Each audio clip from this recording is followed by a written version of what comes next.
ஸ்ட்ரெஸ்ஸில் உச்சத்தில் இருக்க கும்பராசி, அதாவது டிரான்சிட்டில் ராகு வந்து சந்திரன் மேலே ட்ராவல் ஆகிறார். வெளிநாடு போனவங்க, வெளியூர் போனவங்களாம் ஓரளவுக்கு தப்பிச்சிருப்பீங்க.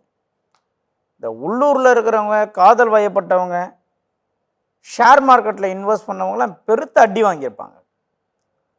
அதுவும் இந்த பூரட்டாதி நட்சத்திரம் கடந்த 6 மாதம் சூசைட்டின் உச்சத்தை வரைக்கும் தொட்டுரும்.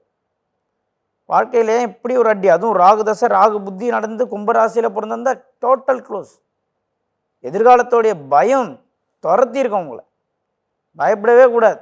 டிரான்சிட்டில் ராகு வந்தால் அது நடக்கும். அது எல்லாருக்குமே நடக்கும். வித்தியாசமான அந்நிய பாஷை கற்றுப்பீங்க, வெளியூர் போகிறதுக்கு முயற்சி செய்வீங்க, பொருளாதாரத்தை மாயையில் சிக்கி இழப்பீங்க.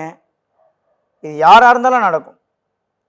ஏன்னா நீங்கள் போய் மீனராசிக்காரங்களை கேட்டு பாருங்கள். அதுக்கு முன்னாடி இருந்த ஒரு 2.5 வருஷம் அவங்களுக்கு ஏற்பட்ட பிரச்சனை இப்போ அது கும்பத்துக்கு நடக்குது. அடுத்தது சதயத்துக்கு வரப்போகுது. யூட்ரஸ் ப்ராப்ளம், மாதவிடாய் கோளாறு பிரச்சனை, கால் முறிவுகள் ஏற்படுவது. ஸ்போர்ட்ஸில் நான் ஃபுட்பால் பிளேயருங்க, கால் முறிவு ஏற்படுவது, கரெக்டாக ஃபைனல் மேட்ச்சில் என்னால் கலந்துக்க முடியலன்னு ஒருத்தர். இதெல்லாம் இப்போ தான், இது வந்து டெம்பரவரி தான். டிரான்சிட்டில் வர கிரகங்கள் எல்லாமே டெம்பரவரியாக தான் கொடுக்கும். உங்களுடைய தசா புத்தி தான் பர்மனண்ட்டான விஷயத்த சொல்லும்.